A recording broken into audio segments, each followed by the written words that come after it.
नमस्कार, आप देख रहे हैं दर्श न्यूज। मैं हूं दिव्यांशु। बिहार में यातायात पुलिस में 10,332 पदों पर जल्द बहाली होगी। 28 जिलों में यातायात थानों के लिए 4,215 और हाईवे पेट्रोलिंग योजना के लिए कुल 1,560 यातायात बलों की स्वीकृति मिली है, जिसकी जानकारी एडीजी यातायात सुधांशु कुमार ने दी है। सुधांशु कुमार ने प्रेस कॉन्फ्रेंस करके यह जानकारी दी है। प्रेस कॉन्फ्रेंस में क्या कुछ कह रहे हैं एडीजी यातायात सुधांशु कुमार, आप खुद सुनिए। प्रेस कॉन्फ्रेंस में आज मैं आपको बिहार राज्य के अंतर्गत यातायात व्यवस्था को सुदृढ़ करने के कुछ उपाय किए गए उसके बारे में बताना चाहता हूँ। पिछले एक साल से लगातार प्रयासरत रहने के बाद आज बिहार राज्य में कुल 10,332 पदों की स्वीकृति यातायात प्रबंधन के लिए मिल गई है, जो पहले करीब करीब 2-2,500 के आसपास हुआ करती थी। पूर्व से 12 जिलों में जो स्वीकृत यातायात बल था, उसके अलावा प्रदेश के अन्य 28 जिलों में भी यातायात बल की स्वीकृति मिल गई और इसके तहत करीब 4,215 बल नया क्रिएट हुआ है। उसी तरीके से हाईवे पेट्रोलिंग योजना के तहत भी 1560 अतिरिक्त यातायात बलों की स्वीकृति प्राप्त हुई है। यहाँ मैं बताना चाहता हूँ कि हमारा प्रयास रहा है और सुप्रीम कोर्ट की कमिटी है जो रोड सेफ्टी पे काम करती है, उसकी यह अनुशंसा रही है कि जिलों में यातायात प्रबंधन हेतु पीपीआरएनडी द्वारा तय किए गए मानक के अनुसार बल उपलब्ध हो। तो इस दृष्टिकोण से पटना जिले में ये अचीवमेंट प्राप्त कर लिया गया है और अ, ये बल जो है करीब 850 जो हुआ करता था, अब बढ़ करके वो 2600 के आसपास पटना जिले के लिए बल स्वीकृति प्राप्त हो गई। तो आपको याद होगा कि पहले हम लोगों ने यातायात बल का ज्यूरिस्डिक्शन पूरे जिले में स्थानांतरित ये करवाया था, एक्सपैंड करवाया था। पहले ये केवल म्यूनिसिपल लिमिट तक सीमित। तो उसके मद्देनज़र इस बल वृद्धि का बहुत ज़्यादा महत्व है और हम सही ढंग से पूरे जिले में जो है यातायात संधारण में अपनी महत्वपूर्ण भूमिका निभा सकेंगे। ये बल स्वीकृति तो हो गई है, लेकिन बल में जिला पुलिस में रिक्तियों की संख्या अभी एक स्तर तक है, करीब करीब 30% के स्तर तक है और इस सिलसिले में आपको याद होगा कि करीब 21,000 कांस्टेबल्स की नियुक्ति की प्रक्रिया चल रही है। इनकी नियुक्ति होते ही हमें उम्मीद है कि सभी जगह पे ऑप्टिमम बल उपलब्ध करा दिया जाएगा सभी जिलों में और यातायात प्रबंधन में उससे मदद मिलेगी। दूसरी तरफ हम लोगों ने हैंडहेल्ड डिवाइस की चर्चा आपसे पहले की थी और नवंबर 2023 से यातायात नियमों के उल्लंघन के विरुद्ध मैनुअल चालान को बंद करते हुए हैंडहेल्ड डिवाइस के माध्यम से चालानी की प्रक्रिया शुरू की गई थी।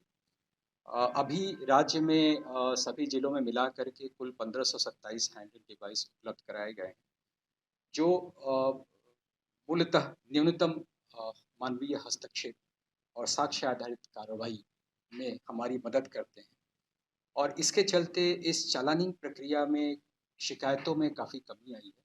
साक्ष्य आधारित होने से इसके कॉम्प्लायंस लेवल पे भी काफ़ी अच्छी वृद्धि देखी गई है।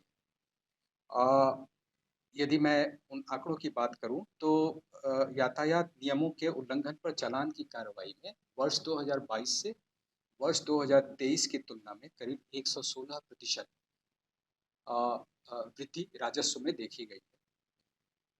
और यदि मैं वर्ष 2023 में जनवरी से जुलाई तक का आंकड़ा को कंपेयर करूं वर्ष 2024 में जनवरी से जुलाई तक के आंकड़े को, तो इसमें करीब करीब 213% राजस्व वृद्धि देखी गई है। हमारा फोकस राजस्व वृद्धि का नहीं है, बल्कि हमारा फोकस इस मामले में पर्याप्त डिटरेंस क्रिएट करने का है, उत्पन्न करने का है, ताकि जो सड़क सुरक्षा के दृष्टिकोण से और ट्रैफिक रेगुलेशन प्रॉपर हो, इसके दृष्टिकोण से जो आम नागरिक है, जो सड़क यूज़र है, वो नियमों का सही ढंग से पालन करे। इसके साथ एक और इनिशिएटिव शुरू किया गया है, वो परिवहन विभाग और एनआईसी की मदद से ई डिटेक्शन पोर्टल का, और सभी टोल प्लाजा जो हैं वहाँ पर इस प्लेटफॉर्म को उपलब्ध कराया गया है और पिछले 7 अगस्त 2024 से इसमें कार्रवाई की जा रही है।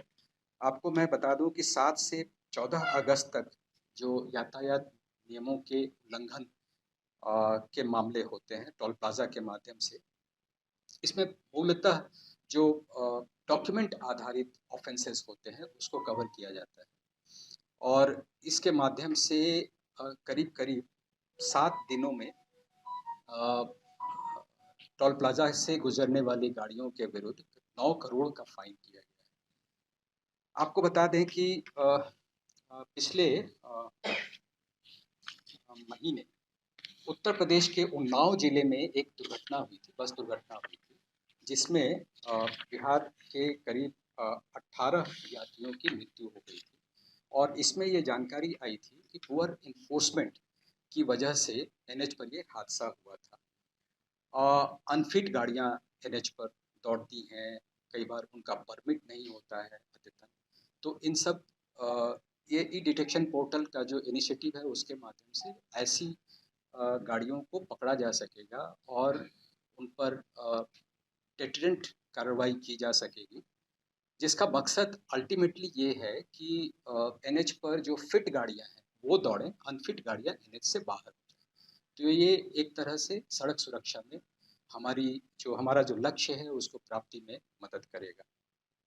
एक और इनिशिएटिव हम लोगों ने लिया है, आपको अभी पटना जिले में ये सुना आपने। राज्य की यातायात व्यवस्थाओं को सुदृढ़ करने के लिए 10,332 पदों की स्वीकृति मिली है। इससे राज्य में ट्रैफिक सिस्टम को बेहतर करने में मदद मिलेगी। यह जानकारी एडीजी यातायात सुधांशु कुमार ने पुलिस मुख्यालय में आयोजित प्रेस वार्ता में दी। उन्होंने कहा कि पूर्व से 12 जिलों में स्वीकृत यातायात बलों के अलावा प्रदेश के अन्य 28 जिलों में यातायात थानों के लिए 4,215 और हाईवे पेट्रोलिंग योजना के लिए कुल 1,560 यातायात बलों की स्वीकृति मिली है। वहीं पटना जिले में 1,807 अतिरिक्त यातायात बलों की स्वीकृति मिली है। बेहतर ट्रैफिक मैनेजमेंट को लेकर यातायात बलों की उपलब्धता के आधार पर विभिन्न जिलों में यातायात बल उपलब्ध कराए जा रहे हैं। बिहार में नवंबर 2023 से यातायात नियमों के उल्लंघन पर मैनुअल चालान 6 की प्रक्रिया को पूरी तरह से बंद कर दिया गया है। राज्य में 1,527 हैंड हेल्ड डिवाइस से यातायात नियमों को तोड़ने वालों के विरुद्ध कार्रवाई की जा रही है। राज्य में यातायात नियमों के उल्लंघन पर चालान की कार्रवाई में 2022 से 2023 के बीच 116.43 की वृद्धि हुई है। वर्ष 2023 में जनवरी से जुलाई के बीच यातायात नियमों के उल्लंघन करने पर लगभग 18 करोड़ 75 लाख की जुर्माना राशि वसूली गई। इसकी तुलना में वर्ष 2024 में जनवरी से जुलाई के बीच नियम तोड़ने वालों के विरुद्ध चालान की कार्रवाई में 213 की वृद्धि हुई है। पटना से रोहित की ये रिपोर्ट है। तमाम अपडेट्स आपको देते रहेंगे, बने रहें दर्श न्यूज के साथ।